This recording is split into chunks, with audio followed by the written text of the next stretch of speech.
We're back at it. Episode 9 of Coffee for Your Soul with Snake Eyes, Avalanche, Black Maxim, and our guest tonight, Mr. West Jakes Wilson. What's the word? What's the word? Welcome. Guys? Where you calling in from tonight, my brother? Hey, Plantation, Florida, baby. Okay. So tonight's episode is going to be talking about justice for Breonna Taylor. And we're going to start off by telling a little story about who Miss Breonna Taylor is. So we're going to jump right into it. What happened on March 13, 2020? In the early morning, police officers came to Breonna Taylor's apartment where she was asleep with her boyfriend, Kenneth Walker. Police had a search warrant as part of a drug investigation, though the families identified that they were not under investigation. They so-called knocked at the door, but the Taylor's apartment, they knocked at the door and pushed the door open with the battering ram. In the process of that, her boyfriend woke up, picked up his firearm, which he was licensed to have while his girlfriend was sleeping, and all of a sudden a loud thump and more occurred. Shooting occurred, and Miss Breonna Taylor took 8 shots to the body and died. Now, I don't know about you, but that don't sound right. And in that process of what's happened to this day, as of July 29th, 2020 at 7:32 p.m., those officers have not been charged with the murder of Miss Breonna Taylor. Dimitri, what is your thoughts about that? I mean, this is a complicated situation. When I say that, what I mean was the officers that were involved were executing a actual legit warrant. The warrant was signed by a judge. The warrant was legit, according to the officer's perspective. When executing the warrant, they use a controversial technique called a no-knock warrant. That means that the police enter unannounced, without saying who they are. And usually those type of warrants happen in the dead of the night when the people are sleeping, so there's less retaliation, making it less dangerous for everyone involved in the warrant execution. However, there's a lot of flaws with that warrant because the warrant itself was signed by a judge with an understanding that Miss Breonna, Miss Taylor, was getting suspicious packages, suspected to be drug packages. I guess they were investigating her ex-boyfriend, and somehow her address got caught into it for receiving packages to her home for her ex-boyfriend. In other words, their data was flawed, so being that their data was flawed, this is where we start having some issues, because one, why execute a no-knock warrant in this type of situation when you're not even sure about anything? Two, when the door was kicked in, immediately her boyfriend, let me get the name right. I want to get the name right. Kenneth Walker. He let off 1 shot, okay, and all other shots following were from the officers. Now, what's crazy is the officers in the house. I believe they only let off 1 or 2 shots. We can get the exact, but it was the officer outside her bedroom window who fired the most shots. He's the officer that was actually fired, right? So he was fired because he shot through a window didn't know who was on the other side of that door window. Could have been kids, could have been anyone's room. He just heard a shot and just unleashed shots. So he was fired for that. So should those officers be arrested? The question is, should those officers be arrested? I think it was negligence. So, in my opinion, I feel that they should be arrested. I don't know if they should be arrested for murder, but gross negligence, some charge. We're still waiting to see on that. But being that the officer was fired, one of them, that means that one was not operating within policy. Therefore, he should definitely be charged. Yeah. Oh no, Wes, please go ahead. Well, I was just gonna say that, when I was looking into it, I noticed that they were saying that even though they got the no-knock warrant, they still announced themselves. But then the boyfriend was in the home. He said that they didn't announce themselves. So they were saying, he was asking like, who is it? Who is it? And then they weren't saying who it was. And when they came into the door, he fired a warning shot, which hit one of the officers. Is that the same officer that got fired? I'm not sure if that's the same officer. That was the officer coming in. That was the officer coming in. That was the officer. He was actually shot also. That one shot did hit him. Yeah. And then I was just thinking, like, why would it be a no-knock warrant if you're going to announce yourself?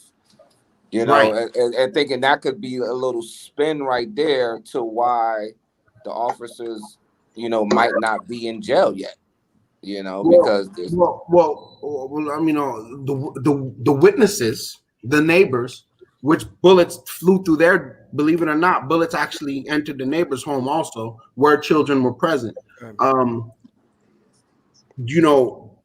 The neighbors said that they didn't hear any announcement of who was going on either. They just heard a loud thud, a loud noise, and that's it. They didn't hear police warrant. They didn't hear any of that. So the neighbors do not back up the story that the police told. Yeah, the neighbors definitely say that they didn't hear the announcement either. They just heard gunshots. Max, you know what I found wild is that there's so many aspects of this case, right? We could get into how they broke into the home against all types of policies and breaking all types of policies and having false information. But we can also talk about the after effect where these guys left, I'll say 97% of the police report blank. Oh, no, I got that. And I got that. That's insane. I mean, if you didn't do it, not only did they leave it blank, right? They actually said that there was no injuries. Meanwhile, this woman was shot 8 times. Okay, they said there was no injuries.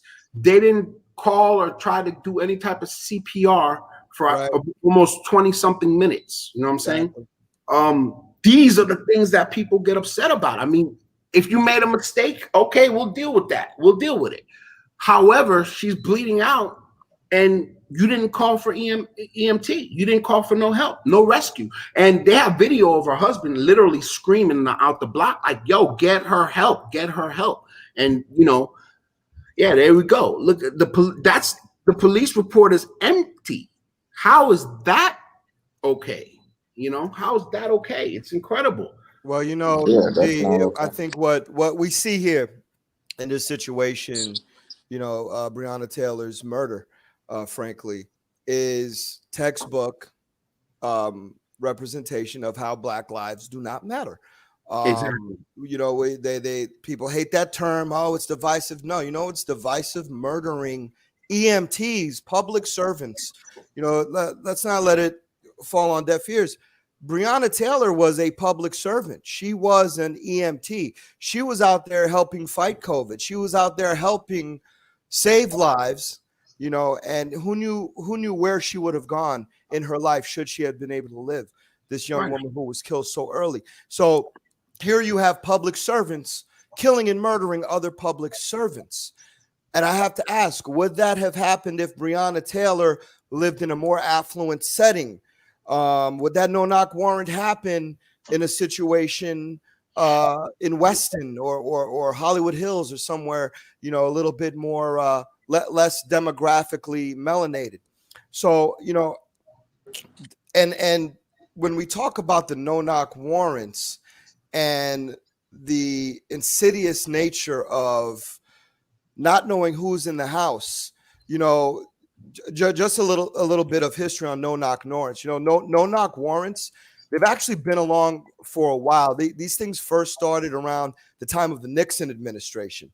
And believe it or not, it wasn't the police, it wasn't sheriffs who initiated it. It was a 28-year-old Senate staffer who, thought it was going to be a, tough guy way of showing them who's boss, kicking down the door and getting these drug dealers. And, post the reality of what the no-knock warrant has become, he regrets fully why that this has been implemented. And, the one good thing we're seeing is that there's been a lot of pushback to the no-knock warrants. Rand Paul, who is, a libertarian, and, I don't know what that means, because half the time, it's supposed to mean you're independent. The other half the time, he's in lockstep with everything that the Republican Party does. Because as we know, Republicans fall in line, Democrats fall in love. If we had a little bit more structure to the left side of things, we might see some changes happening. But he's actually, at least for the city of Louisville, has put up some legislation to basically stop the no-knock warrants. Or at least I think they canceled the practice or suspended the practice now after the fact. Yes. But to be honest, man, like you said, there's a lot of police departments that practice this policy. I think all completely insane.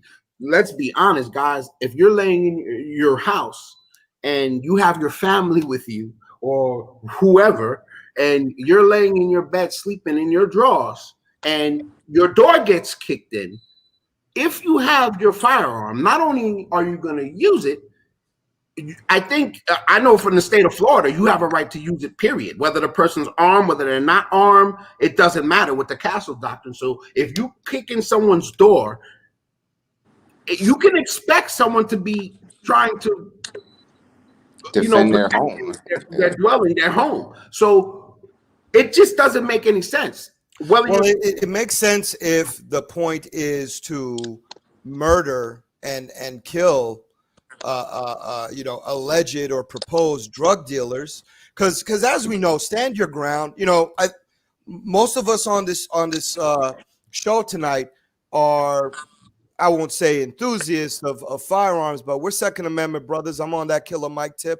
You know what I mean? I believe that, as Black Americans, we especially need to protect ourselves and use our Second Amendment rights to defend ourselves and our families. That being said, what do you do when you hear banging in the middle of the night, to your point, D, and I got a kid upstairs, or I got my girlfriend in the bed, and I'm a man, right?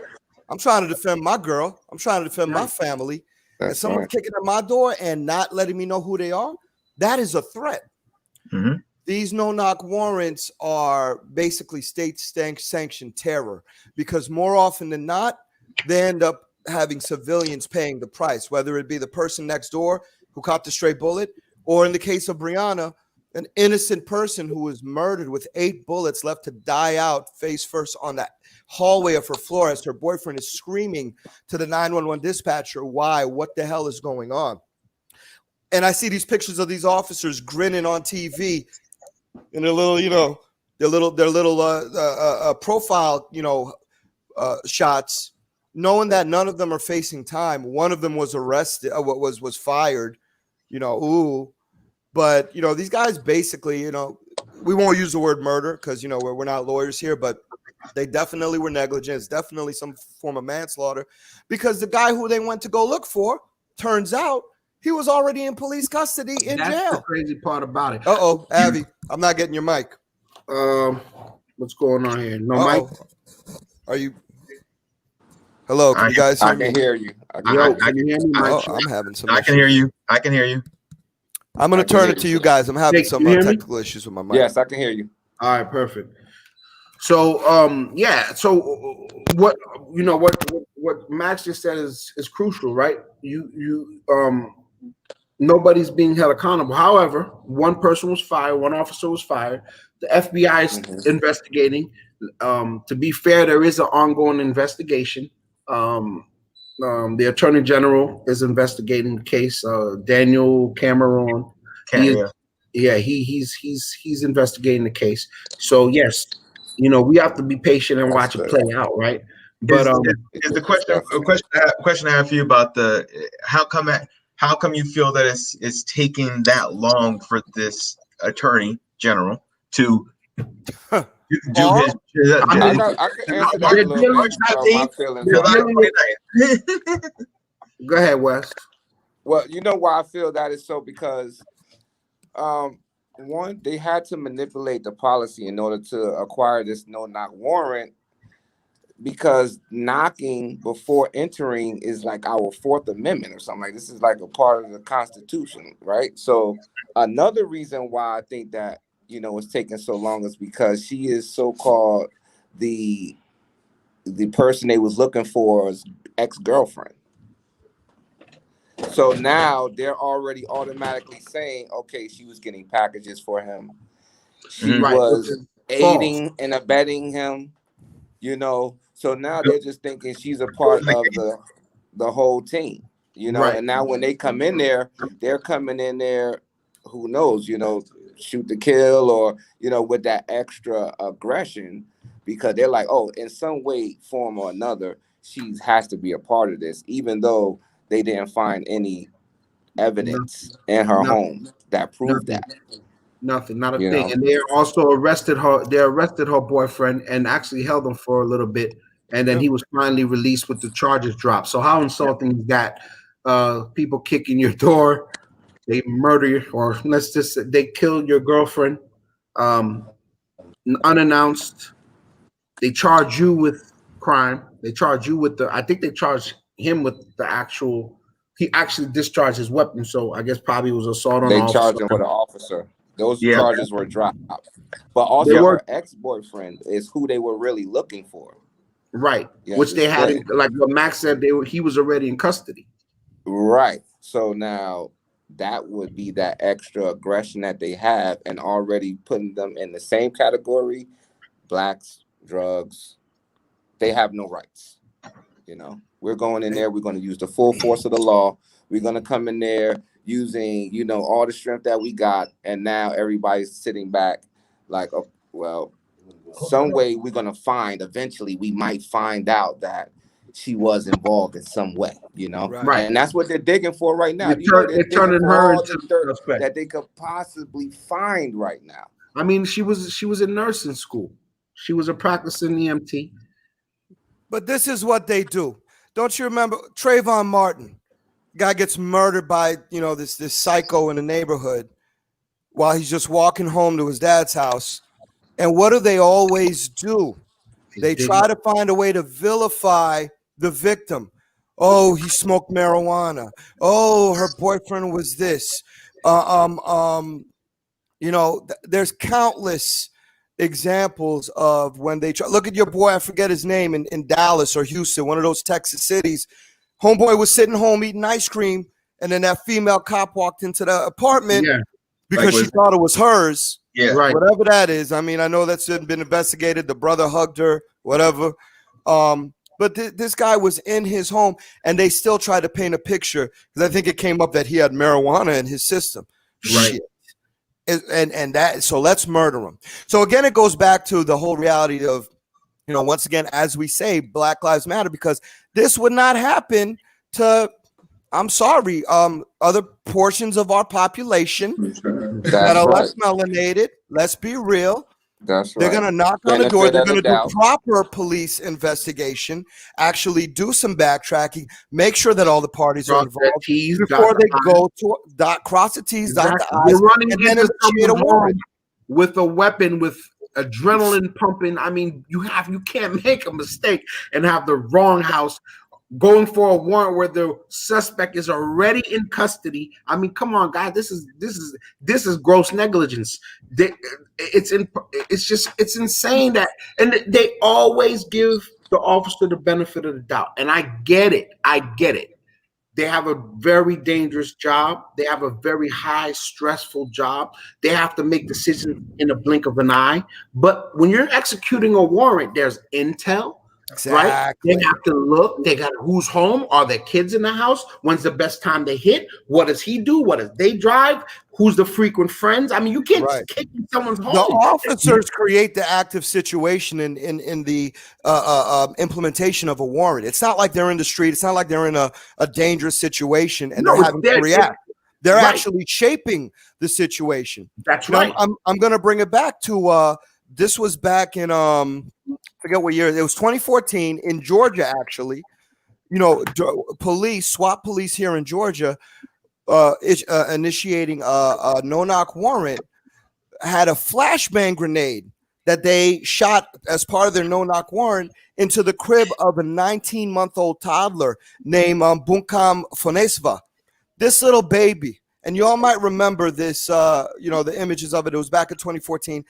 This baby had a flashbang grenade that landed in the crib. Now, a flashbang grenade isn't incendiary to the effect that it's not an explosive like a normal grenade, but it's high heat. It's got power. It's high light. It has power, and it does have heat to generate all of that flash that blinds you and disorients you. This thing was right next to a baby. It landed. If you saw the 3rd degree to burns, we don't even need to post the pictures. You can go look for it.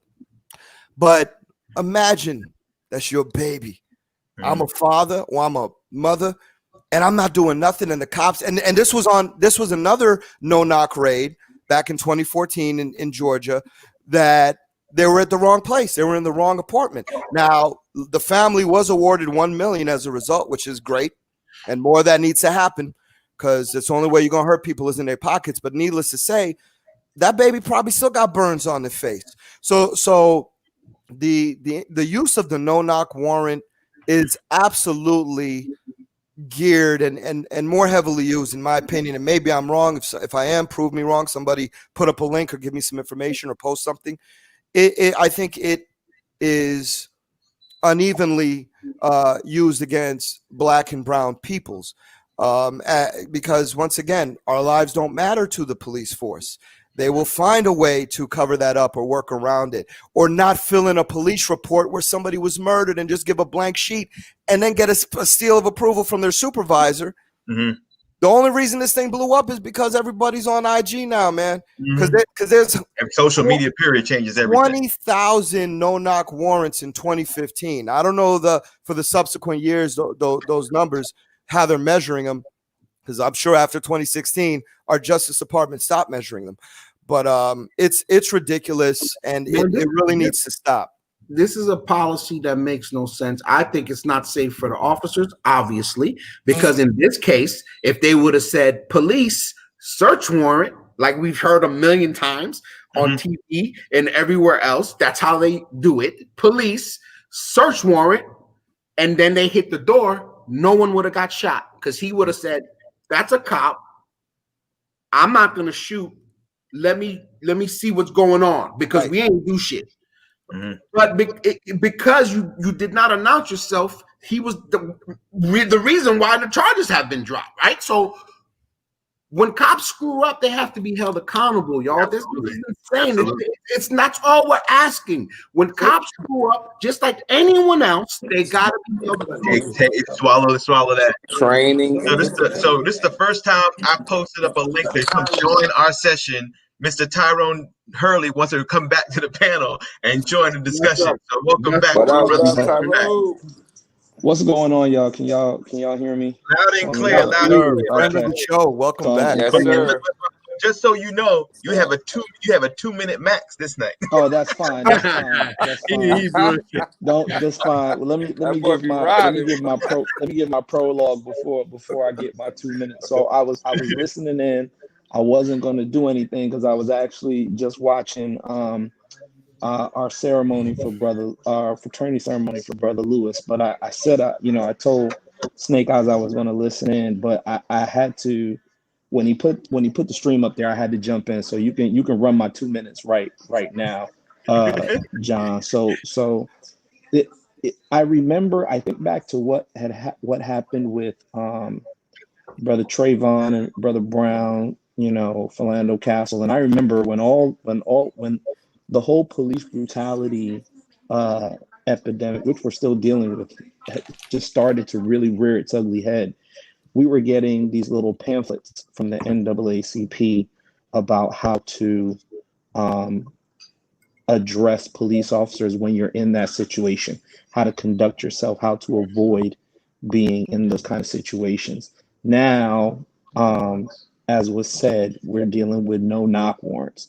We're now not even given the opportunity to engage. Now we're getting shot, in our sleep. Now we're getting shot sitting in our own homes watching TV, eating ice cream because a officer tired from work busted in a door thinking it was hers and shot someone thinking that they had just broken in and sat in their place when they were in the wrong residence. So there has to be, and I have to jump in here on this because it really does make me upset. There has to be some form of accountability for these officers. It's been now 4 months, 4 months, and none of these officers have faced any form of justice or judgment outside of this one arrest that you mentioned, Brother Maxim. So, and I put that post up on YouTube because I'm wondering now, because whenever there's something that comes to the forefront and everybody's focused in on that, when the microscope is on that, we've got the microscope on the whole George Floyd situation and what has resulted from that as a whole. But these guys are just flying under the radar somehow. Somehow, these guys are not being dealt with. And one got fired, like you said. Yeah, okay, so whatever. But no one's facing any real repercussions. And this is just part of that systemic white privilege that we have been dealing with for so long. And I find it also interesting that the district attorney handling this, a Black man has not done anything about this yet. This is frustrating. This is infuriating. And someone who's doing public service has suffered at the hands of it and has not seen any form of justice. And it upsets me to this day. That's why, if you notice, on any of my Facebook stuff, I'm always posting stuff. Like today, I said it's 2:43 p.m. Do you know where her justice is? Where is Breonna Taylor's justice? That's what we need to find. That might have It's been going to be hard to get that Yeah. justice because that search warrant that they got for her was coupled in with like 4 other homes that they were all doing investigation on. And then with the probable cause that they had in order to enter their home, that is what they're going to use. And that's why the police officers are not in jail, because of that probable cause of the ex-boyfriend right there. It's keeping them out of jail. But we can't forget that they allegedly lied to the judge and said that the postmaster said that there were packages going there, and he came out publicly on record and he said there's no such thing. I didn't have no such conversation, and she had no packages ever marked or red flagged as suspicious going to her home. So they lied to a judge. I mean, I think that's just right there. Arrest them on that. Right. Here's real quick. Ahead. I think they're avoiding perjury by not filling out the police report. Why would you not fill out the police report? If you're right, nothing was done wrong, fill out the damn police. Isn't that like aren't you obligated to record? Because they're the primary witness after the victims. And there's no body cameras. Nothing. What happened to the body cameras? Procedure was done. SOP not to be found. 100%. And that's where the charges should come in. It doesn't necessarily have to be murder. Listen, it can be. Don't take that off the table. However, there's enough. Look, they have probable cause to kick in that door. Well, there's probable cause to make an arrest. That's it. Make an arrest. You guys police are kicking in doors on faulty intelligence. Okay, it happens. And yet, with all the intelligence and all the evidence of the cases that are obvious, they don't get charged. There's obviously a difference on how the citizens and the people are treated versus the cops. They say they're not above the law, but come on, guys, we all know they are. They are. I agree that they should be given the benefit of the doubt. You're gonna put them in. They're doing a risk. I get it, but certain things, it's cut and dry. You know what I'm saying? Here's my question. It's been too long. It's been March. We're in July. Well, and they need to, and there has to be enough time. And I understand to Shake's point, they're trying to build a case, try to find something on her, for doing something wrong. But there's no possible way this family lost their daughter who was sleeping in her house, and for that to happen, that's just not negligence. That's stupidity. And for the attorney general to allow this to go this long without stepping up to the plate and doing something about that. And if you had to arrest them, let their ass sit in jail for 4 freaking months until you get it. Because at this point, that's the only people that were shooting that night, other than the person that was protecting after they got in the house because they broke in or whatever, knocked on or whatever. But it doesn't make sense that somebody's daughter, girlfriend is now lost. Another black person is gone for the stupidity of the police. If you think Attorney General Bill Barr, who has not, who's demonstrated unequal justice in terms of sending federal secret police to arrest protesters, but once again, as a congresswoman, I forget her name, who was drilling him in the Capitol. It's Jayala. Yeah, I forget her. I'd kill the pronunciation, but I think it's Jayala. Jayala. Where she grilled him, where he couldn't say nothing. So when you had these, open carry, militarized, white, suburban protesters that were mad that they had a stay-at-home order and had to wear a mask, so they go and rush the state capitol of Michigan with guns. It ain't nothing. When you had the Bundy Ranch, if you remember several years back, where you had these militia guys pointing firearms, long rifles at federal officers on federal property once again. And what do? The cops back down like, oh, we can't do nothing. They got negotiations. Let's talk about it. Hey guys, calm down. But you're gonna send secret police to whisk people away. They don't even have their names on it. They got these mercenary tags on the side of their wrists. That attorney general is not going to bring us justice. So once again, that speaks to the whole. Well, it shouldn't have to go up. It should be on the state level. You know what I mean? We don't need feds to be jumping in every investigation. That's another thing, right? Why does the Justice Department always have to jump in? They want to make things better. You know who sent them in. You know who sent them in. If you don't see the dismantling of the Department of Justice is bored. Let's not get sidetracked on that. Let's focus on Breonna and her case. Yeah, that's a little. It's a different topic. If we gonna focus, hold on. If we gonna focus on all right. So if we gonna focus on Breonna, let's focus on this point. You have a responsibility if you are carrying a firearm and you are supposed to be an agent of justice, of enforcing the law and serving and protecting.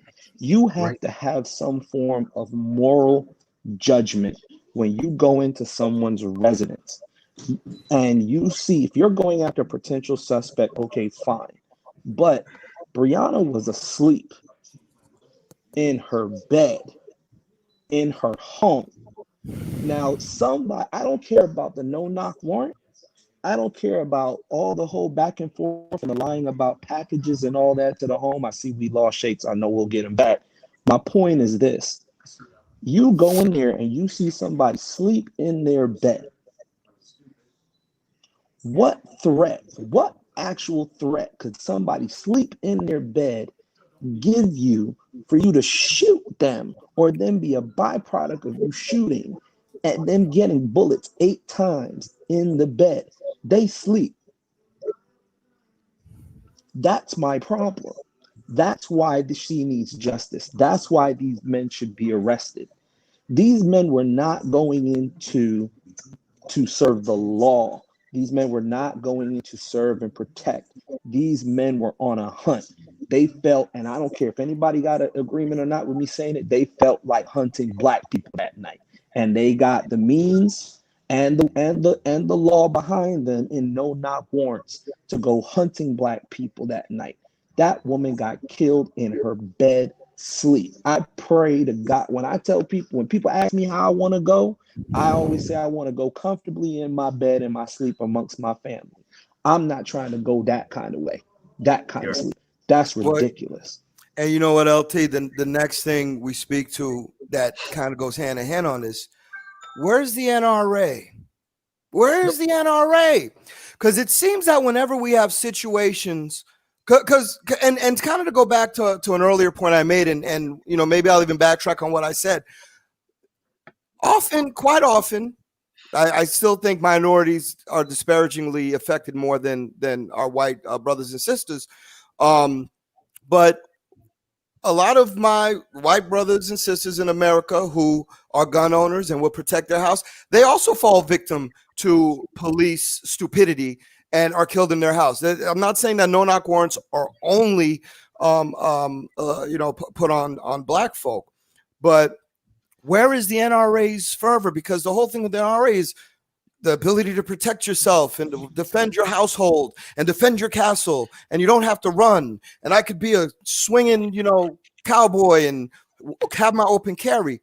So this man who was reacting to law enforcement who didn't identify themselves, knocking on the door, I can only assume maybe the neighborhood wasn't in the best place. I don't know that, but I know I live in a decent area. There's not too much crime in my neighborhood. Knock on wood, that doesn't change. But if somebody's banging on my door in the middle of the night, I got my baby girl next to me or my pregnant wife next, and it's 2 a.m. in the morning, yeah, I'm going for my Glock. Bang, bang. In my house, right? But because that's my Second Amendment right? I'm American as much as anybody else. No, man, that's a human right to protect. That's a human right. But here in this situation, you have Ken Walker, the Fourth Amendment right there, who was basically charged with murder. I know they brought back the charges after, but yeah, because of the noise. If there's no noise, because of the noise. Thank you. If Breonna wasn't on all your IG feeds and wasn't popping up on your Facebook or whatever, Twitter, this guy would be going to jail and getting for murdering for attempted murder of a cop. And Breonna would be a memory like probably so many others we don't know. If this happened in the age of no social media, like it did so many times, no one whatsoever. Kenneth who? Exactly. Breonna who? Exactly. That's exactly the truth. And let's talk about it, right? This is in the wave of everything else that we're going through right now. So and they still haven't made an arrest, right? So it's. And I find it kind of odd, right?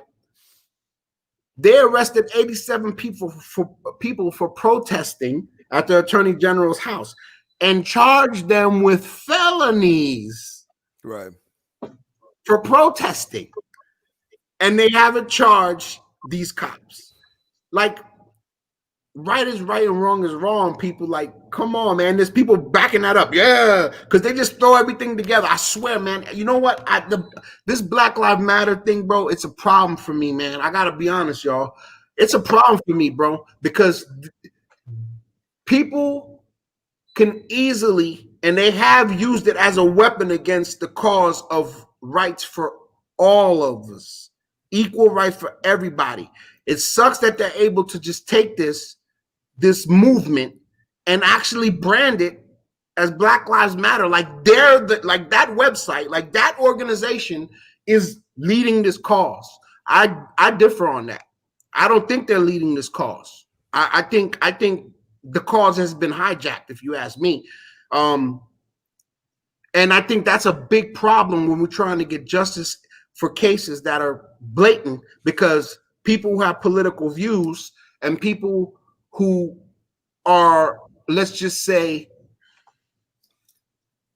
conservative, Republican, Trump supporter, whatever you want to say, that side, and then we have the left side, right? Far left. I mean, both of them this Black Lives Matter is being used as a tool on both sides to water down our cause. That's how, like, look, I want to say this for everyone listening.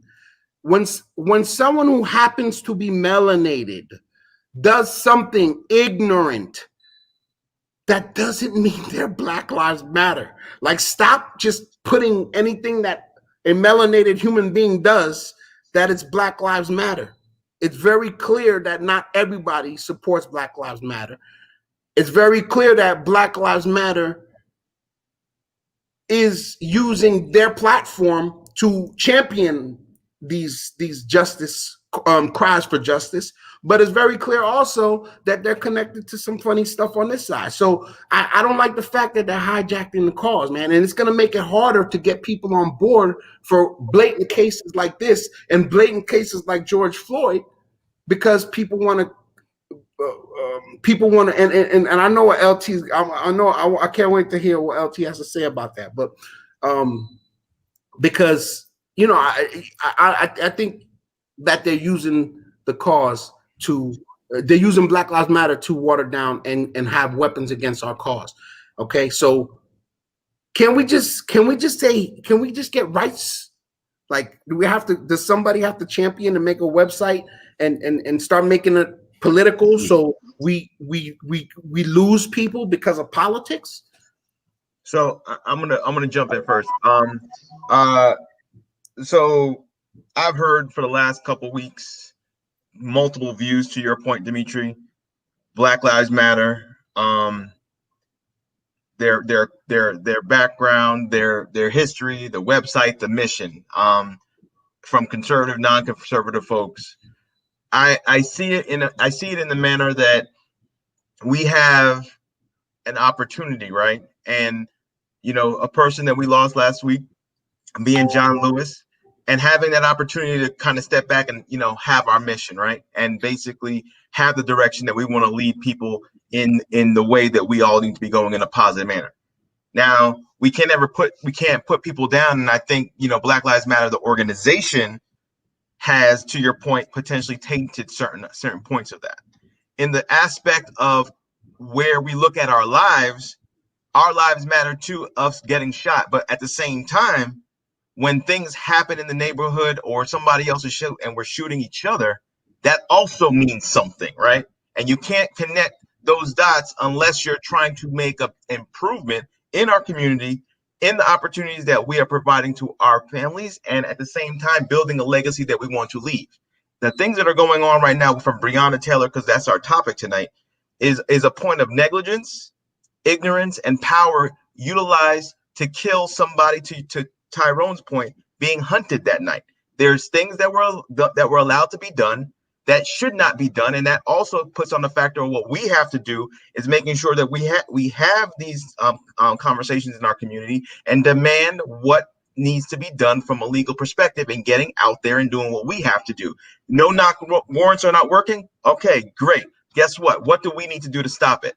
Another life will be lost because if somebody knocks at my door, I'll say this. I'm new to the game, to what we're talking about, right? On that point, on certain things there. I'm not gonna mention our thing.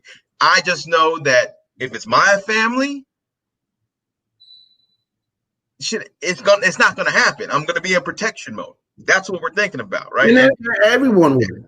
But at the same time, like it's a point of like somebody going into somebody's house, kicking the door down, saying what they say or not saying what they're saying, and this woman is dead. And 4 months later, nothing has been done. That's a travesty.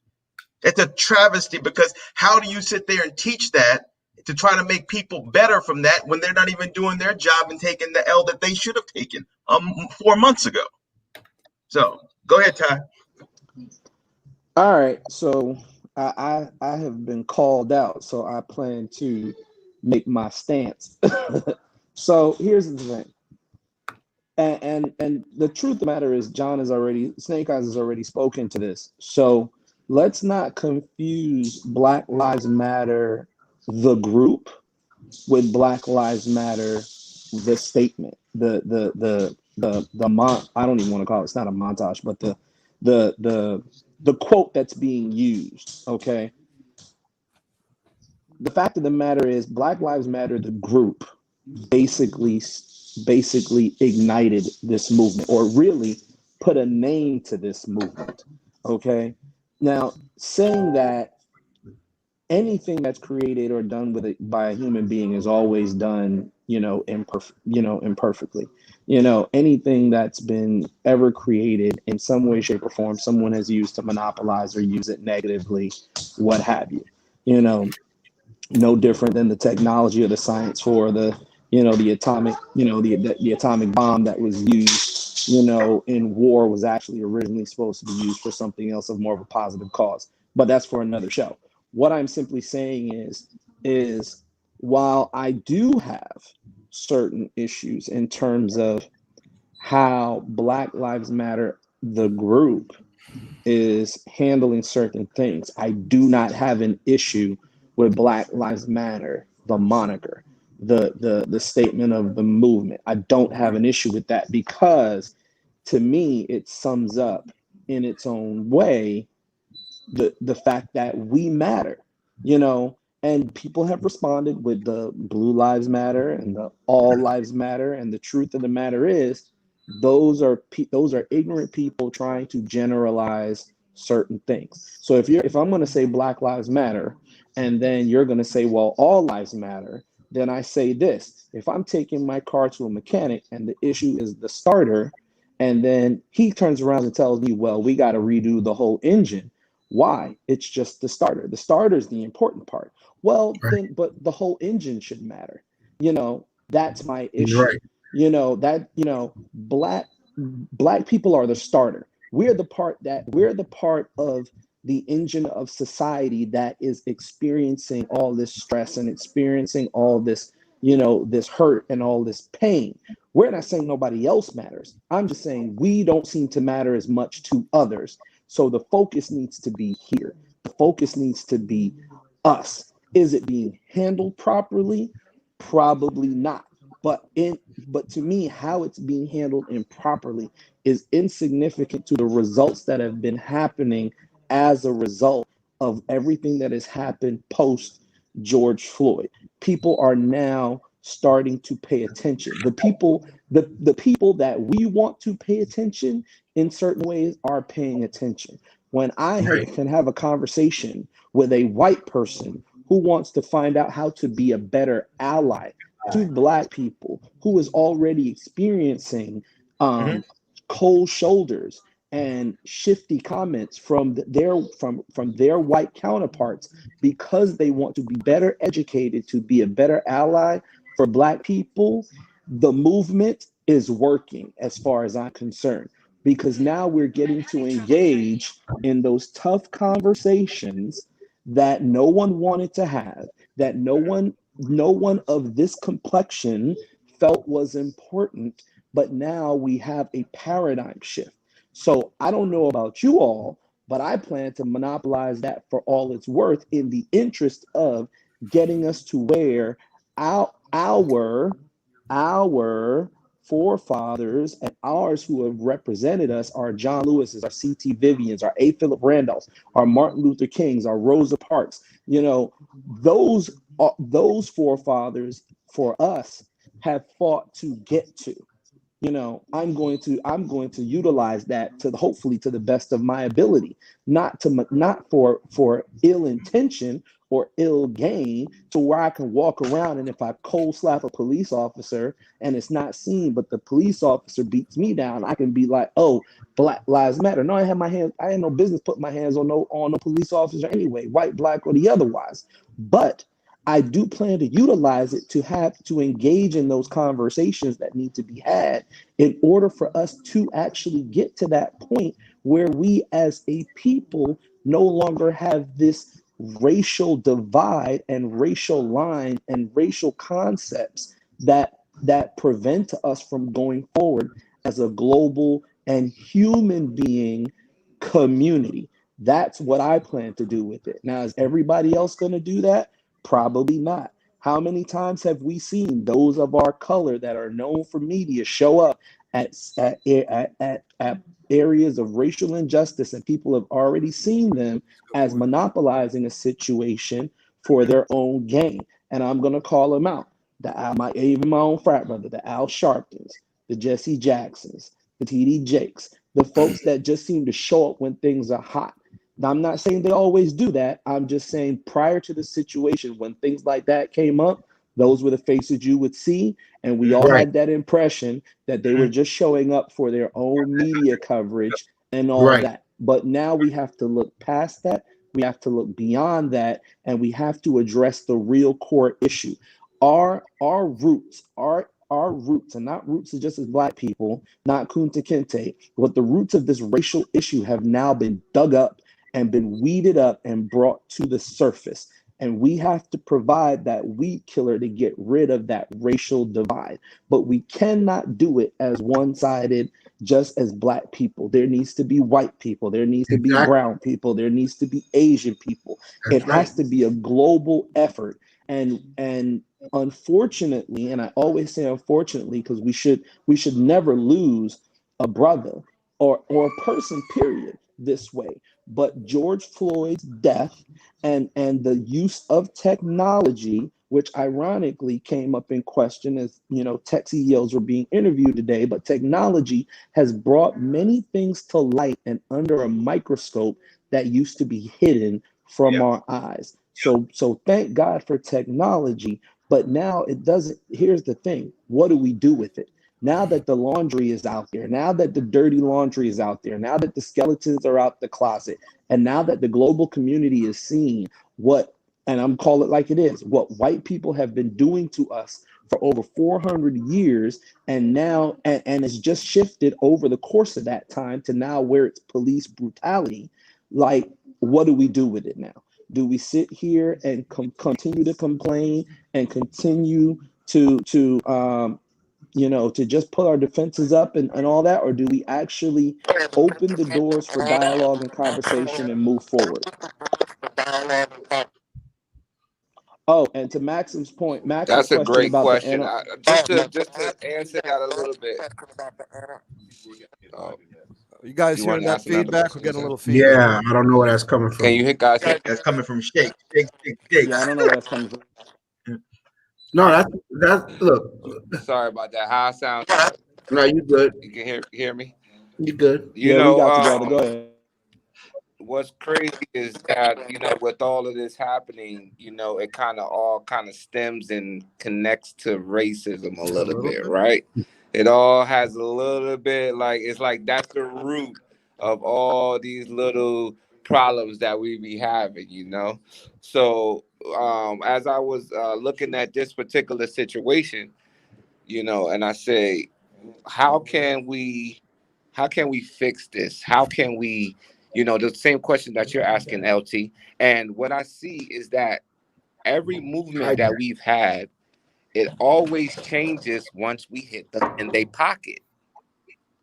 Once we boycott, once we stop spending the money in their stores, once we stop going to their businesses, once we stop doing these things, they all seem to want to cooperate then, Yeah. right?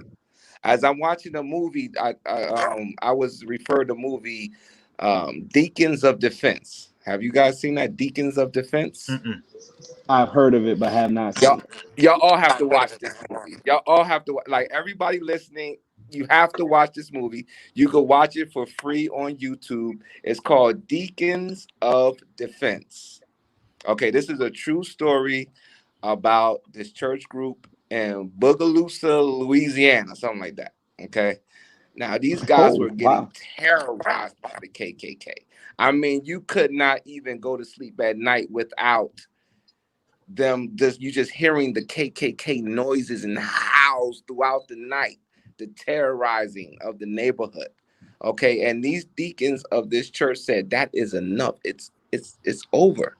They took up arms and they started defending people when they were protesting. Even while the federal government was telling the police, protect those protesters, don't let the KKK beat them up, they were still beating them up. The Deacons of Defense decided to take up arms, started protecting. It was about to be an all-out war until the federal government came down there and put a stop to it and said, listen, we're going to lock up the whole police station if that's what it takes for you guys to, get in line.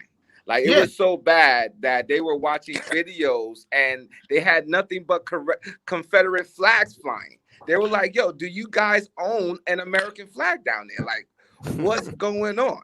And I think that is one of the main things. If we can organize to get that money in order and stop spending, it's going to really affect them, and they'll tighten up.